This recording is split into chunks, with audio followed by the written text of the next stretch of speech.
Muchas gracias. Antes de empezar este panel, le quiero dar la palabra a nuestro vicepresidente para Cuba, Henry Constantin, que por primera vez en 3 años nos puede acompañar en esta reunión. Creo que es una excelente noticia para el periodismo, para los colegas de Cuba y para el esfuerzo que también ha hecho la CIP en esta materia. Bienvenidos los tres, especialmente bienvenido al vicepresidente. Muchas gracias. No sé si Una vez adelante, Henry, con tu informe, por favor. Bueno, muchas gracias a la CIP en general por su paciencia de esperarme 2 años en que a veces los informes se complicaban, se demoraban, la conectividad en Cuba era muy mala, sigue siéndolo, ¿no?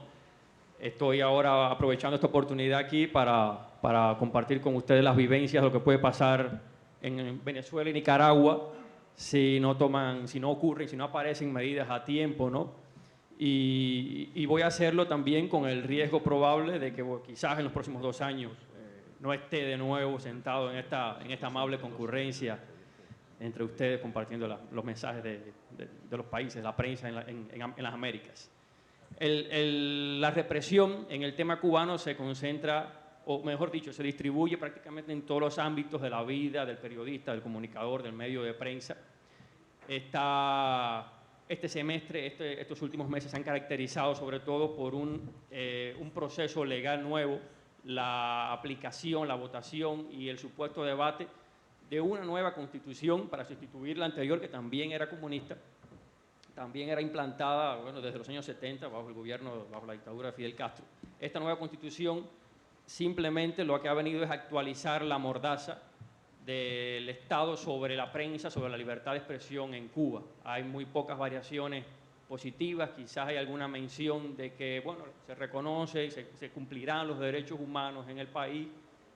Eso a la vez es rápidamente combatido en otros artículos. El artículo 5 específicamente es el más rotundo en este sentido. El Partido Comunista sigue siendo el partido único, o sea, no lo estoy citando textualmente, pero esa es la idea, el partido único en el país y la fuerza superior de la sociedad. O sea, ante semejante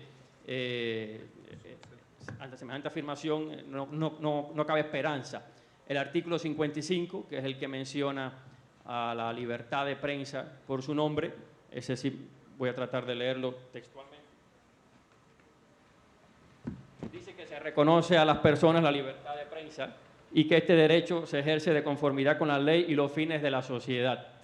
Los fines de la sociedad, por supuesto, no están establecidos en ningún lugar y en Cuba se sabe que los fines de la sociedad los establece Raúl Castro.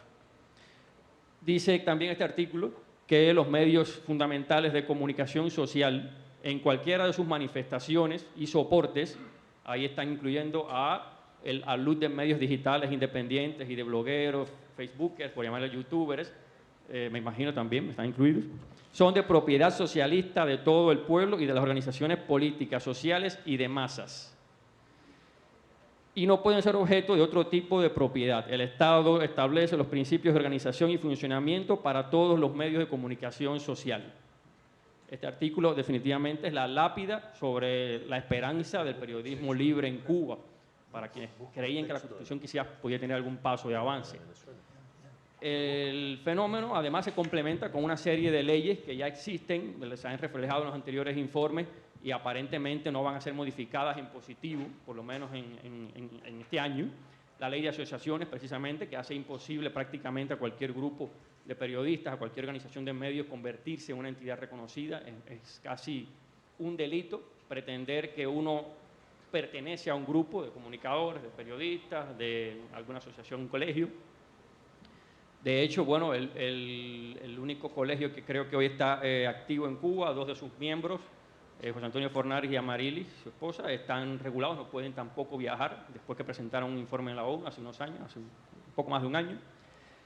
También, una ley que no es directamente, digamos que no trabaja el tema de las libertades, son las leyes económicas, las regulaciones que pone el Estado, que fueron actualizadas recientemente, continúan excluyendo de los oficios, de las profesiones que pueden ser realizadas en Cuba, el periodismo y todas sus facetas. O sea, no hay manera de que una persona pueda decir yo estoy haciendo periodismo de manera privada. Si no lo haces con el Estado o eres un corresponsal extranjero, no existe como profesión, y eso trae aparejado otro fenómeno, y es el hecho de que a mí, a muchos otros colegas, se nos ha acusado, se nos acusó, y se les acusa a muchos actualmente, de usurpación de capacidad legal, que es un artículo del Código Penal. El Código Penal es la entidad legal más peligrosa para los cubanos hoy por hoy, para los periodistas.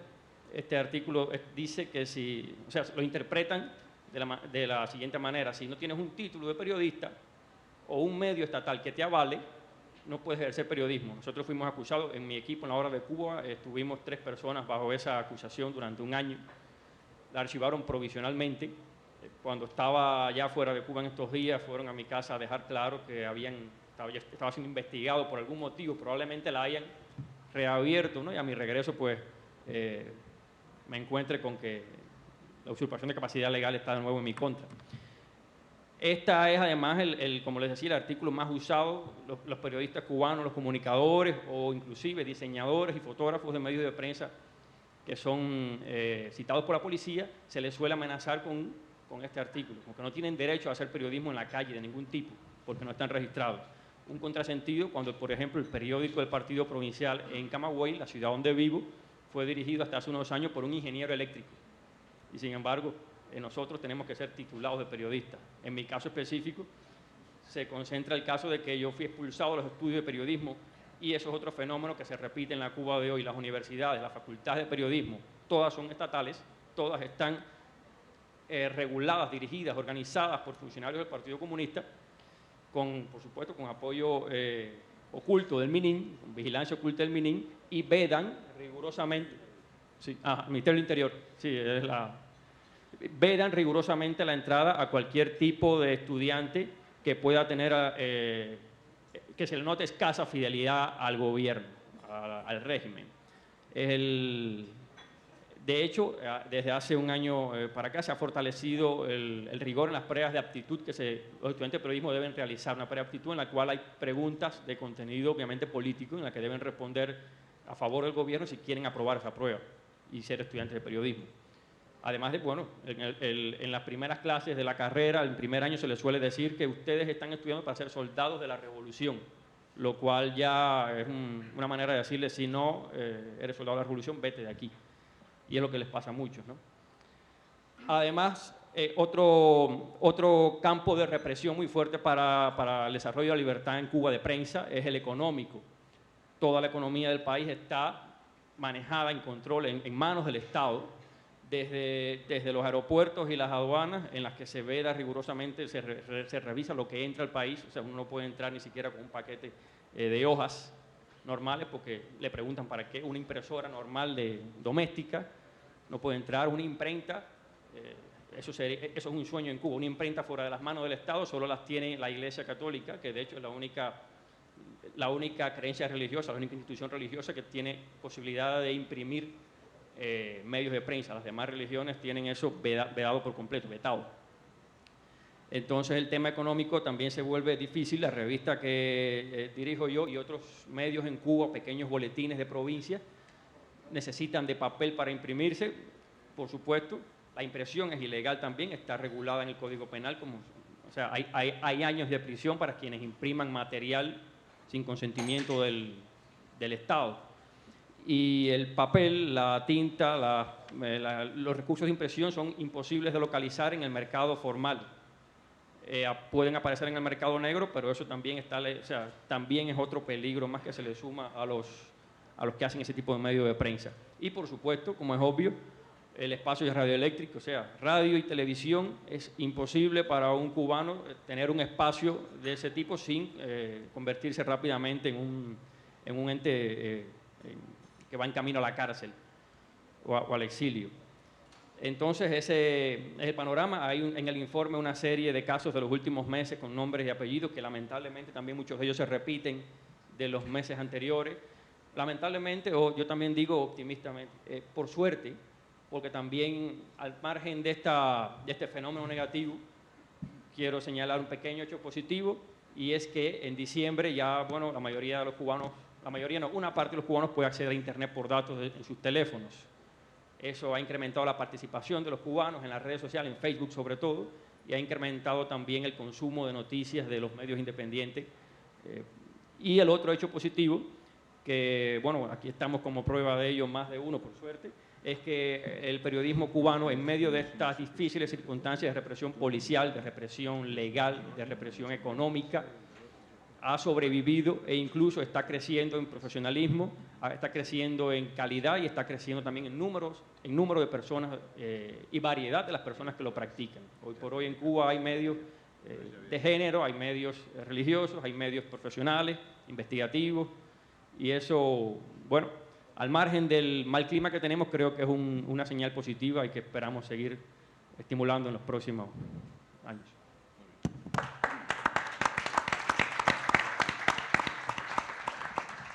Muy formalmente, y es un gusto especial poder decir esta frase. En el caso de Cuba, lo hicimos alguna vez con Giovanni también.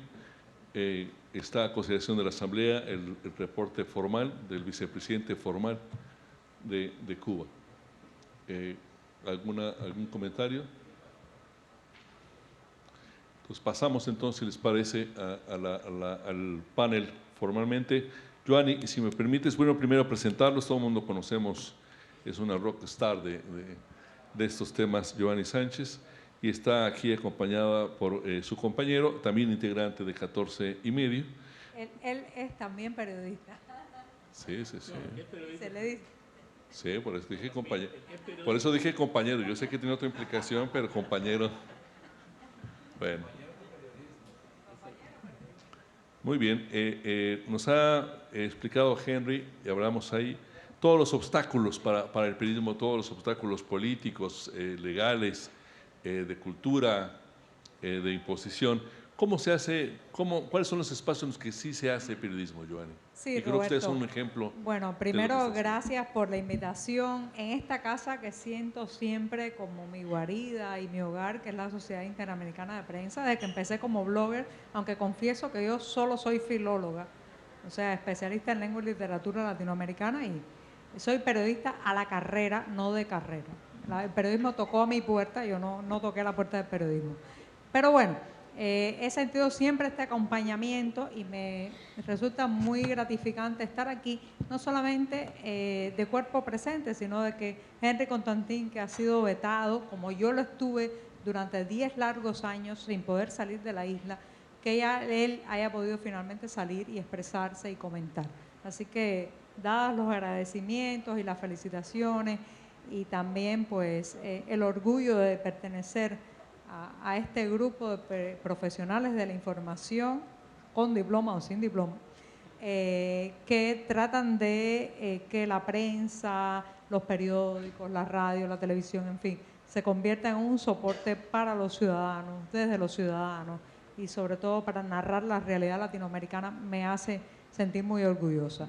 Dicho esto, tengo que decir que yo podría dedicar largas horas a contar el vaso medio lleno de la realidad de la prensa cubana, que son un montón de cosas que voy a comentar, pero quiero dedicarle más tiempo al vaso medio, o sea, podría dedicar mucho tiempo al vaso medio vacío, quería decir, de la realidad de la prensa cubana, la represión, los límites, pero quisiera dedicar más tiempo al vaso medio lleno, ¿no? Lo que nos queda de esperanza. ¿Cuál es ese vaso medio vacío que ya mi colega Henry Constantin aventuraba y adelantaba? Es muy sencillo. Vivimos en un país que lamentablemente, cuando escuchaba a mis colegas de Venezuela, a mis colegas de Nicaragua, decía, ya nosotros lo sabíamos, ya nosotros lo aventurábamos, ya nosotros lo habíamos vivido. Es duro, pero es así. Y tiene que ver con el desmantelamiento de una prensa independiente, la limitación legal de que se pueda ejercer un periodismo más allá del periodismo que aplaude y canta loas al poder. Tiene que ver con que se cortan todos los caminos para que una prensa pueda tener los recursos, desde el papel hasta los recursos financieros, para subsistir más allá del Estado, del gobierno o de la Plaza de la Revolución, en el caso de La Habana. Y tiene que ver con la ilegalización de la prensa independiente, con el no poder entrar con acreditación a ningún evento oficial, con el hecho de que estamos sometidos todo el tiempo a la vigilancia Reinaldo y yo vivimos en una casa de cristal. Discúlpenme la referencia más personal, pero esto es importante para conocer, porque a veces el periodismo se entiende como un gran fenómeno, pero lo habitan personas. Reinaldo y yo vivimos en una casa de cristal. Todo lo que se diga, todo lo que se comente telefónicamente, todo lo que se hable está siendo escuchado. Nuestra redacción es una redacción de cristal. Entonces, ¿cómo lidiar con la vigilancia, la represión? Cuando en Cuba se presentó la película La vida de los otros, una película alemana sobre la vigilancia de la Stasi, sobre los disidentes, los artistas, la gente independiente, los cubanos muy sabiamente rebautizamos la película La vida de los otros como La vida de nosotros. Y eso fue muy certero, porque yo creo que cada cubano que ha nacido después de 1959 tiene el policía dentro de la cabeza y sabe que lo están observando. Si además usted es alguien que le da por informar, reportar y ser un periodista independiente, ese policía se multiplica por 10. Entonces, la vigilancia, la imposibilidad de estar legalizados como un medio de prensa, no poder entrar a los eventos oficiales, cosa que tampoco nos molesta tanto, porque soy enemiga del periodismo de declaraciones. La declaracionitis, esa enfermedad de la que padecemos muchos medios, no es algo que me atrae mucho. O sea, creo que al impedirnos entrar a las conferencias de prensa oficiales, nos regalaron la realidad. El tener que ir a la calle, el tener que contactar a la gente, y eso ha sido muy lindo también, pero también las amenazas. Cuando un periodista nuestro es amenazado de no cubrir una historia, es convocado a un interrogatorio de la seguridad del Estado, que en este caso es la policía política, y le dice, no puedes hacer esto porque las represalias son tales, tu familia va a pagar, tus hijos están tocando acordes y cuerdas sensibles muy importantes para el ser humano. Pero me voy a ir al vaso medio lleno, como decía al principio. Y el vaso medio lleno tiene que ver con que tengo mucha esperanza, porque están surgiendo muchos medios muy interesantes en Cuba. ¿Por qué? Porque la gente está cansada de la verdad oficial. Más de 60 años escuchando los titulares de la prensa, especialmente del periódico oficial, que es el periódico del Partido Comunista Granma, que ha acuñado su propia manera de hacer periodismo, que es la gramática. Usted en Cuba no tiene que saber gramática, tiene que ser gramática, que es como descifrar los titulares oficiales, ¿no?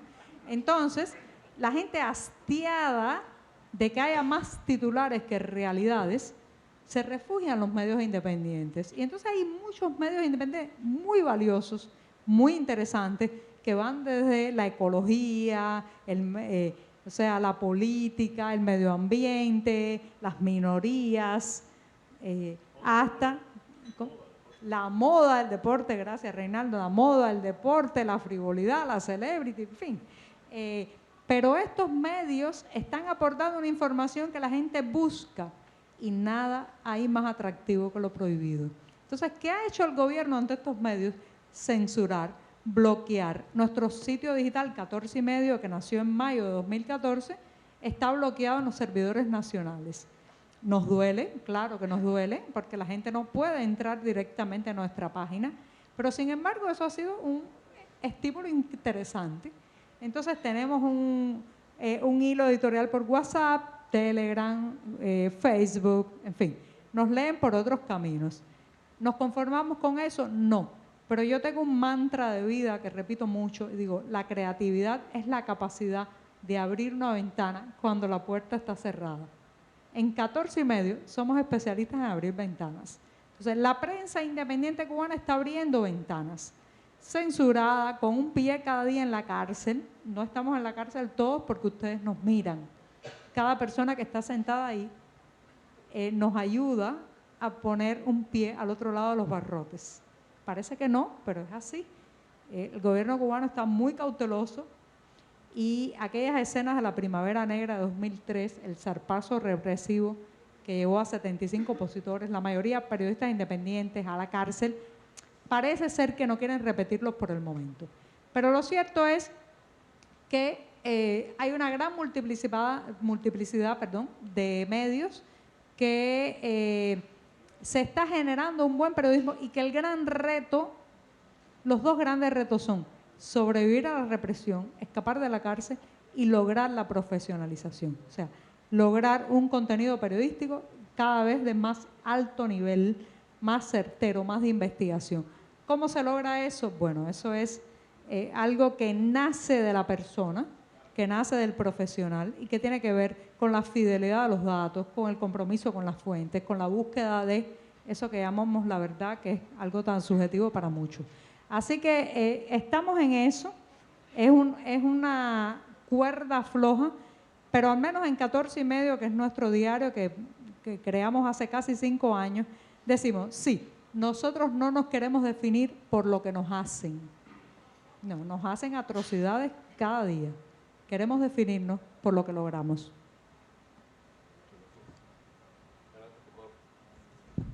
Bueno, Reinaldo. Gracias. Bueno, yo me sumo a la lista de agradecimientos que hizo Giovanni, para no repetirme. Me paso la vida citando a Giovanni, así que no voy a seguir. Yo creo que tengo que decir a favor del gobierno de Cuba que en todos estos años no se ha registrado asesinato de periodistas.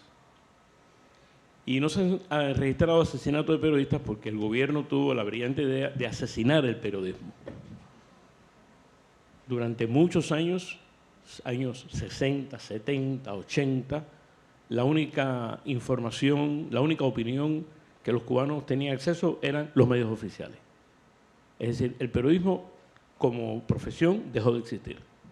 Por eso nosotros, puesto que asesinaron el periodismo, a veces nos sentimos que somos fantasmas, resucitados de ese periodismo que el gobierno con tanta eficacia logró aplastar de una manera total. Claro está, no tenemos acceso a las cámaras de televisión, a los canales, no tenemos acceso a la radio, no tenemos acceso a las rotativas. Y un buen día pasó un milagro en el cielo que fue Internet. Internet nos hizo libres, de alguna manera. Internet era ese elemento que el gobierno no pudo prever nunca en sus afanes represivos y nos permitió de manera tímida al principio, sin pasar un curso en ninguna parte, sin tener computadoras, a veces con equipos prestados, a veces con los propios equipos del gobierno en un hotel haciéndonos pasar por extranjeros, porque solo los extranjeros tenían acceso a llegar ahí, pues poco a poco se empezaron a abrir blogs, a abrir páginas web y ya hoy todos estos medios que hemos mencionado nosotros, con la ilustre sección de La Hora de Cuba, que se imprime todavía porque son muchachos del siglo XX, sí, y en Facebook también. Casi la mayoría de los medios independientes cubanos tienen una expresión en las redes sociales, en Internet, en páginas web. Esto es importante decirlo porque no es que el gobierno cubano haya tenido la gentileza de permitirnos hacer periodismo. Sencillamente el gobierno cubano nunca previó que iban a estar esos satélites ahí arriba permitiéndole a uno tener contacto directo con ellos y luego eso tenía su reciprocidad hacia el público, ¿no? Y eso hay que entenderlo de esa manera. Por eso es tan importante el hecho de que recientemente el gobierno cubano haya tenido que ceder a que los cubanos tuvieran internet en sus móviles.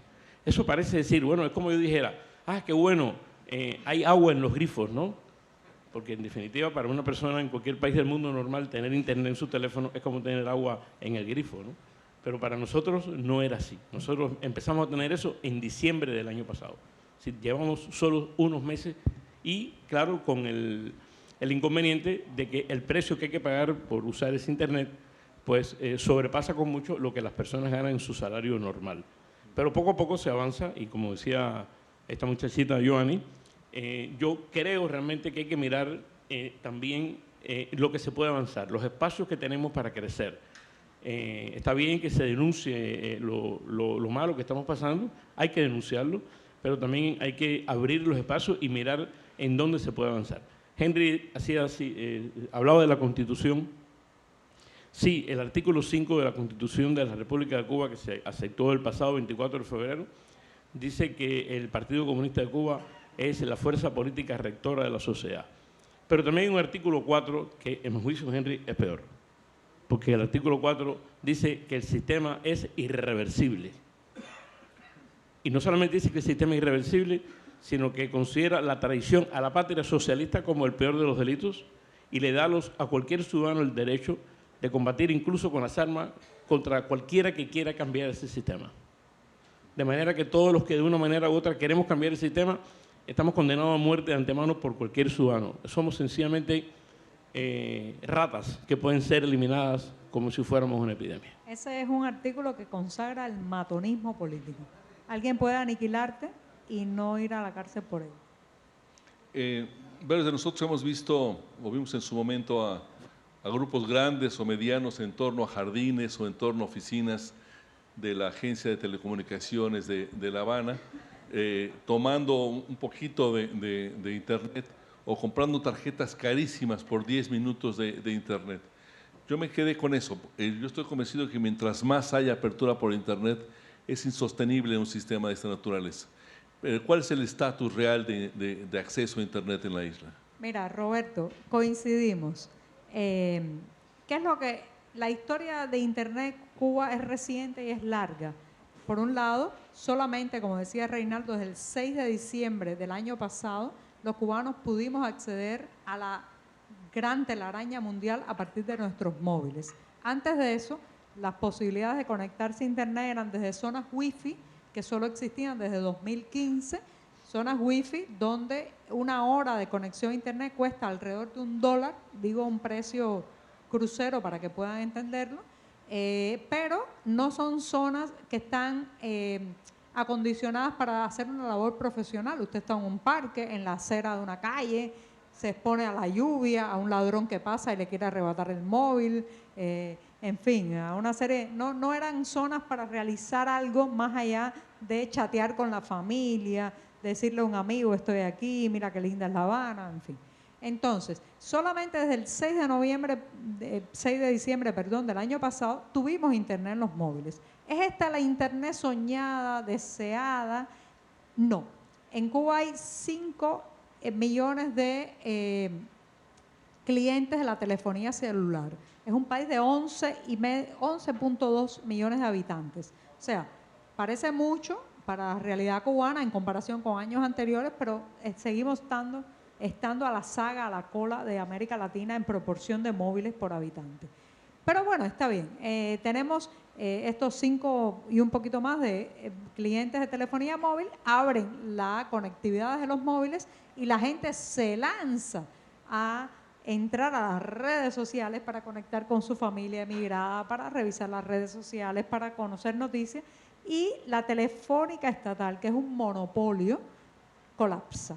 ETEXA son las siglas de la empresa de telecomunicaciones de Cuba, Sociedad Anónima, es un monopolio estatal que es un brazo realmente tecnológico de la represión. Los cubanos, que somos muy chistosos para todas las cosas, incluso en la tragedia, hemos rebautizado ETEXA y decimos que sus siglas no significan Empresa de Telecomunicaciones de Cuba, S.A., sino estamos tratando de comunicarlo sin apuro. Cuando ustedes leen ese chiste ya se dan cuenta de que es ETEXA. ETEXA es el más disfuncional, ineficiente monopolio de telecomunicaciones que puedan imaginar. Precios altísimos, una conectividad malísima y, para colmo, mucha censura. Hace 2 años y medio, en el diario 14 y medio, publicamos una investigación periodística de las palabras y las frases que están bloqueadas para enviar por SMS los mensajes de solo texto que se mandan de móvil a móvil. Si, Roberto, tú vas a Cuba y quieres mandar un SMS donde diga Joanny Sánchez, con acento o sin acento en Sánchez, ese SMS nunca llegará. Pero te lo van a cobrar. Si además escribe la palabra dictadura, incluso cambiando la I por un 1, un truco muy conocido entre los que mandamos SMS, que los unos, la I lo cambiamos por 1, la A por un 4, en fin. También se lo censurarán, aunque se lo cobrarán. Si escribe el nombre de algún líder opositor importante, como José Daniel Ferrer, Berta Soler, también se lo censurarán. Entonces, estamos hablando de que estamos en una jaula tecnológica muy sofisticada. Pero ¿cómo? Sí. Disculpa, incluso hay una revista que respetamos mucho, que es la revista Convivencia, que hace el colega Roberto Valdés en la revista Pinal del Río. Y esa palabra está bloqueada. O sea que si tú le escribes a alguien querido, ay, como me gustó la convivencia contigo, ese mensaje nunca va a llegar. Bien. Pero bueno, el asunto es que como a pesar de eso, los cubanos acceden a la información. Es que esto es increíble. Esta es la historia de la sobrevivencia humana. Que la mayoría de los cubanos que uno se encuentra en la calle y le pregunta cómo accede a un sitio, se conoce un montón de proxies anónimos, VPNs, o sea, proxies virtuales, y un montón de trucos para acceder a información censurada. Es como algo que nace con ellos, ya vienen con ellos. Y por otro lado, no desconozcamos el fenómeno del paquete. Suena un poco raro el nombre, pero se los voy a explicar. El paquete es un paliativo o un subterfugio cubano a la falta de conectividad. Cada semana en el mercado informal cubano se vende un producto que es 1 terabyte de audiovisual por un costo de entre $1 y $2. El primero que lo compra lo paga, el segundo lo copia del que lo compra y así se va transmitiendo. 1 terabyte de información visual donde hay de todo, desde la frivolidad y los reality shows hasta las cosas más profundas. Entonces, ¿eso está minando el sistema? Sí, porque el sistema cubano, y aquí me voy al tema del panel, el sistema cubano es un sistema que se basó en el dominio sobre la información, en el control de lo que se transmitía. Entonces, estamos viendo agujeros, huecos que dan los medios independientes, la distribución de contenido audiovisual a la carta, el paquete, las redes sociales, una serie de fenómenos que están haciendo que el cubano de hoy, y estoy pensando en mi hijo que tiene 24 años, cada vez consume menos la ideología que proyecta la Plaza de la Revolución y más un contenido cosmopolita universal. ¿Cambia eso un país? A corto plazo, no sé, pero a largo plazo sí. Es muy evidente que en sus inicios el régimen, buscando legitimidad, intentó crear un consenso a partir de la unanimidad del silencio. Suprimió revistas, desaparecieron periódicos que en algún momento fueron orgullo de la isla, la revista Bohemia, por ejemplo, etc. Pero en este concierto de nuevas voces esto es imposible ya. La pregunta es, ¿qué tan fuerte es la corriente democratizadora, como dice el nombre del panel, que vaya a imponer por cualquier vía, especialmente pacífica, pero con la participación ciudadana, con la participación de activistas de derechos humanos, de la iglesia, etcétera, un cambio democratizador? A mí me parece premonitorio que en el título de este panel se haya hablado de una década. En el año 1991, yo me habían votado ya del periodismo, estaba trabajando en la Biblioteca Nacional y con un grupo de colegas se estaba preguntando ¿cuánto va a durar esto? En el año 91 yo dije, más de 20 años, por poco me linchan.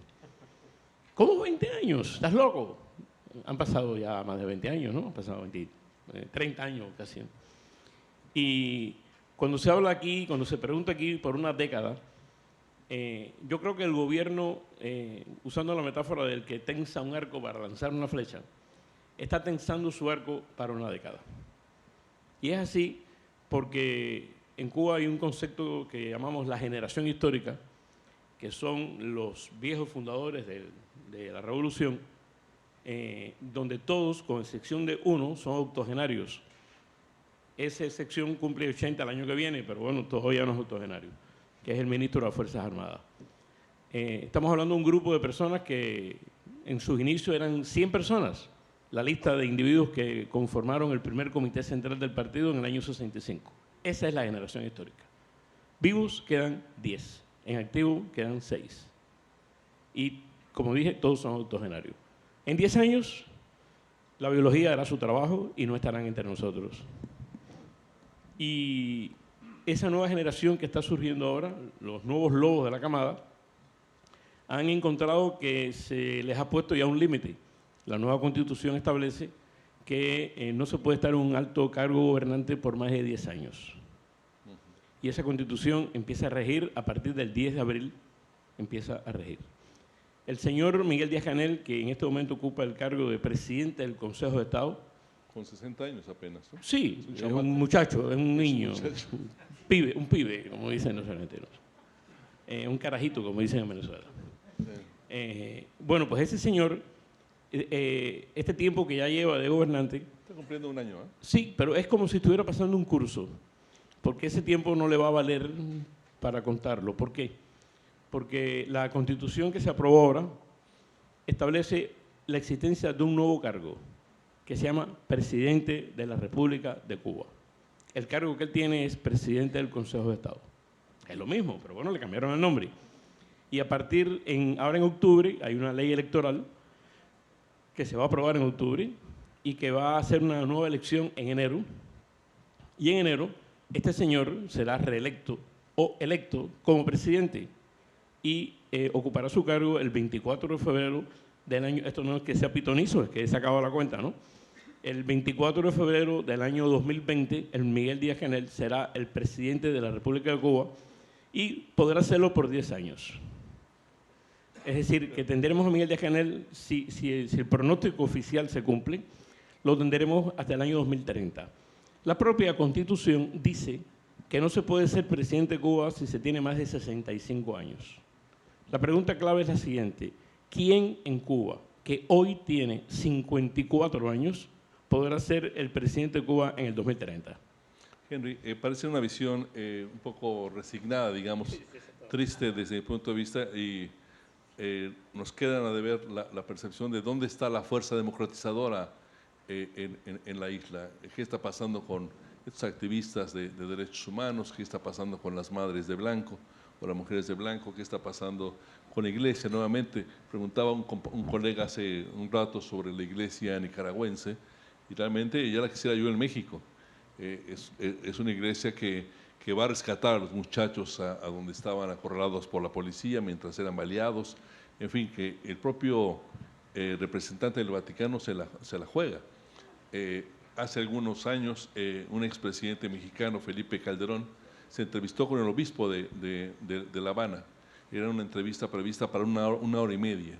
Y Calderón comentó que después de media hora llegó a la conclusión de que no tenía sentido, porque este era un defensor del régimen, era alguien que desestimaba cualquier movilización social, y dijo, bueno, este obispo, él lo dejó con sus cosas, yo tengo otras cosas más importantes que hacer que estarlo oyendo.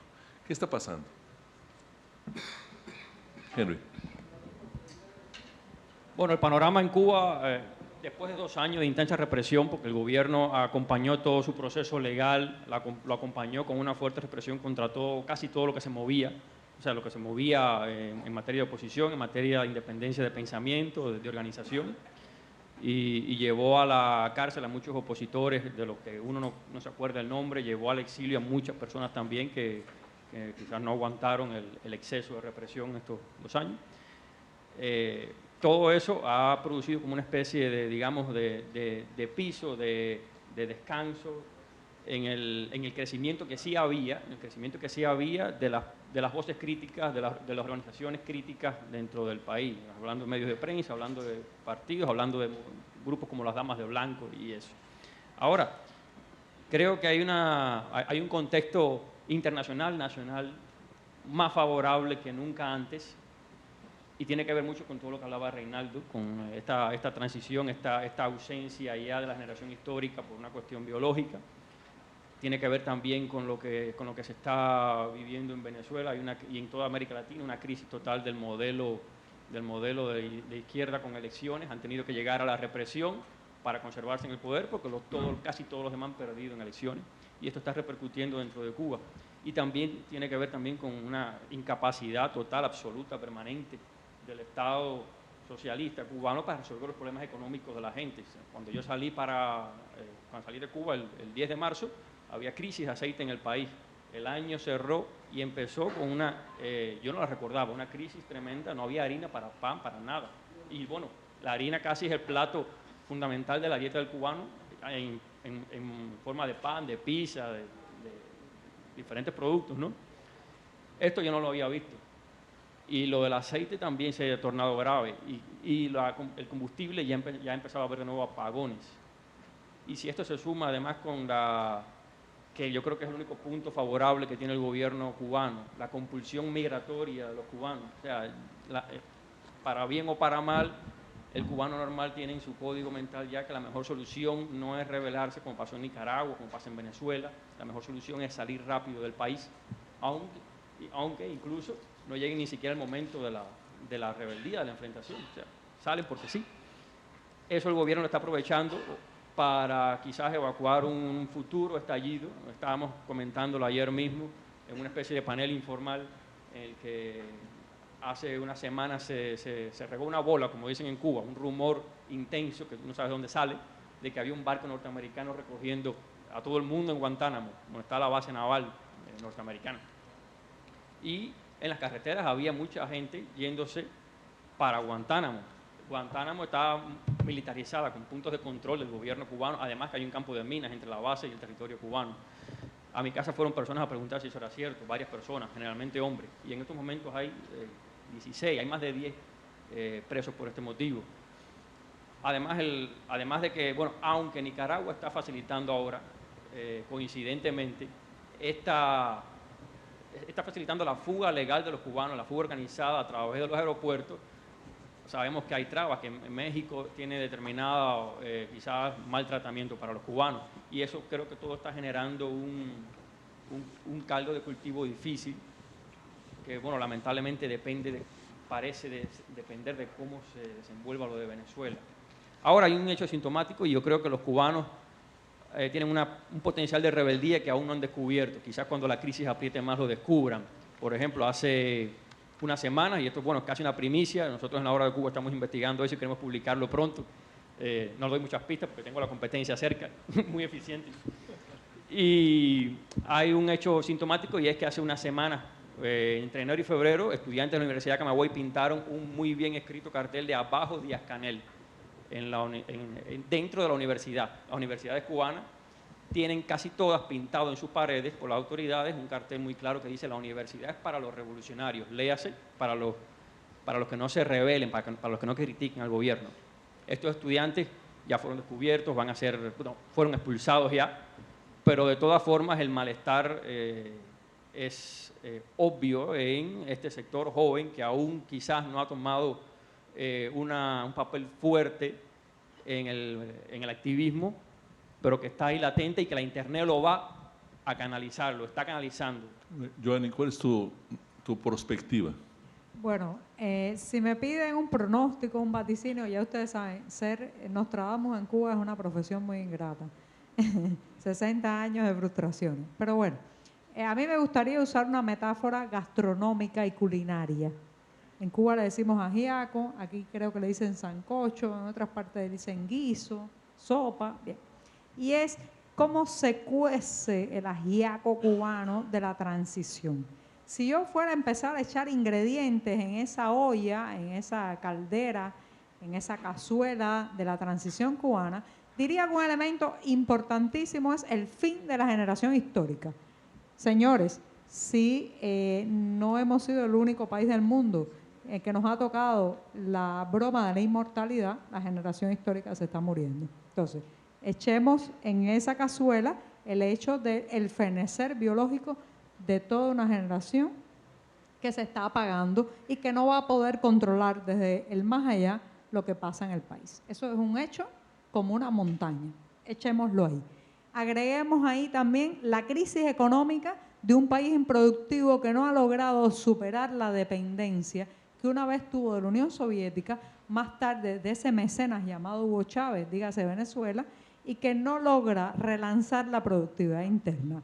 Los propios lastres y mentales de la casta en el poder que en aras de no romper una falsa justicia social, un falso igualitarismo, no quiere emprender ciertas medidas que van a tener un costo social, pero que podrían relanzar la economía interna y doméstica.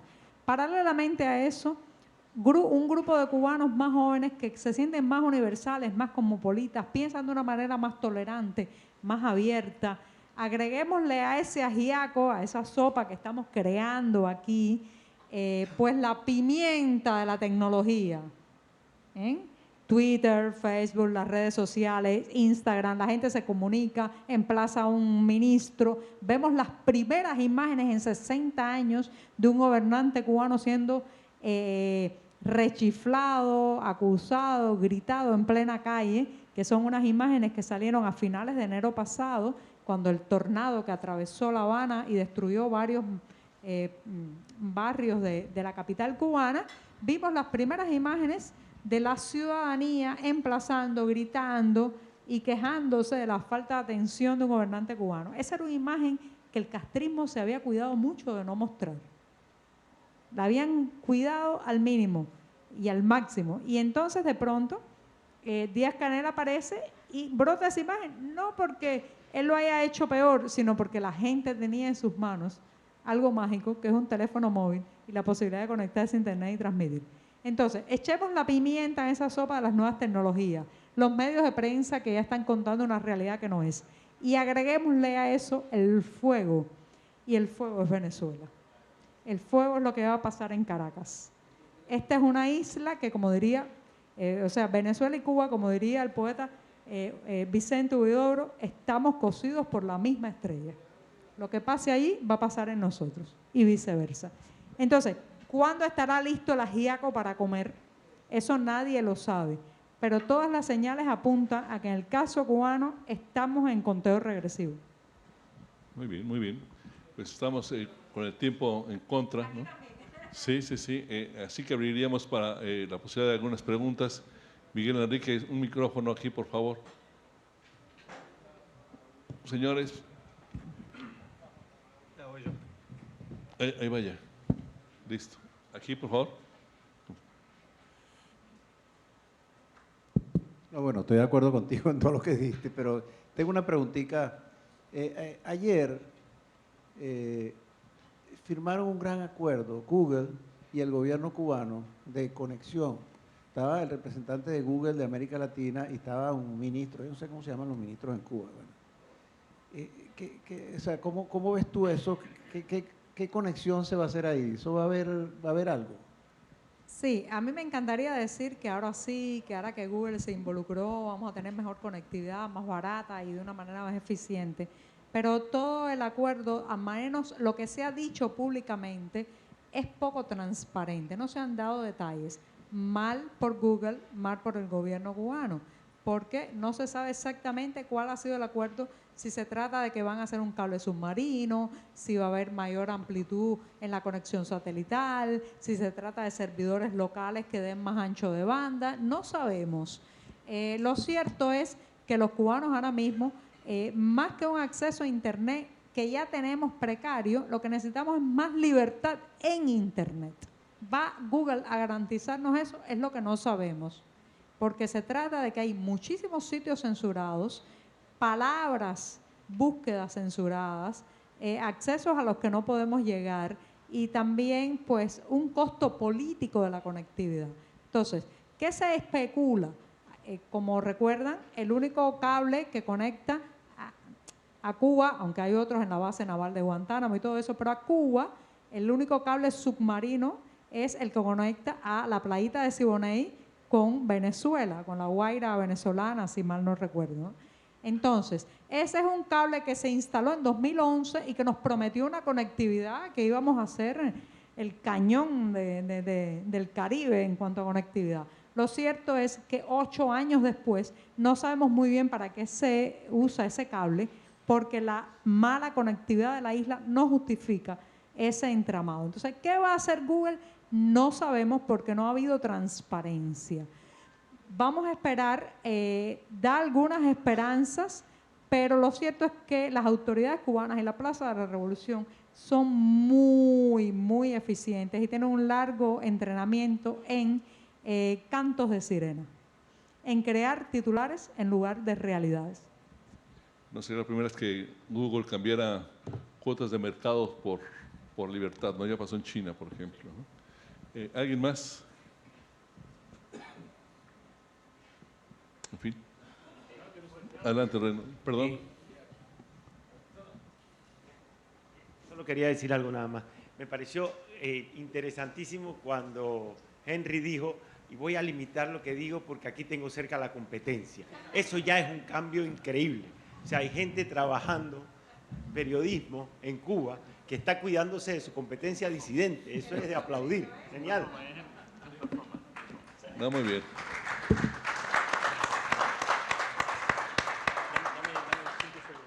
Sí, adelante. Yo no quisiera levantarme de aquí sin decir algo que tengo pendiente.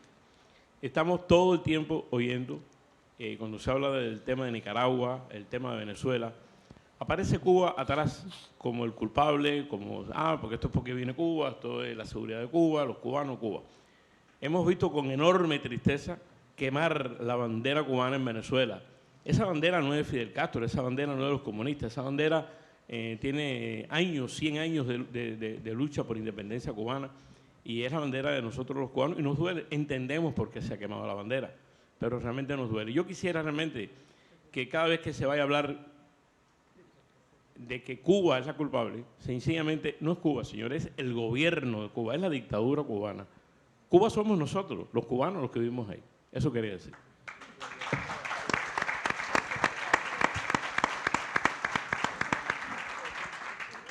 Joanny, Henry, Reinaldo, están ustedes en su casa. Muchas gracias.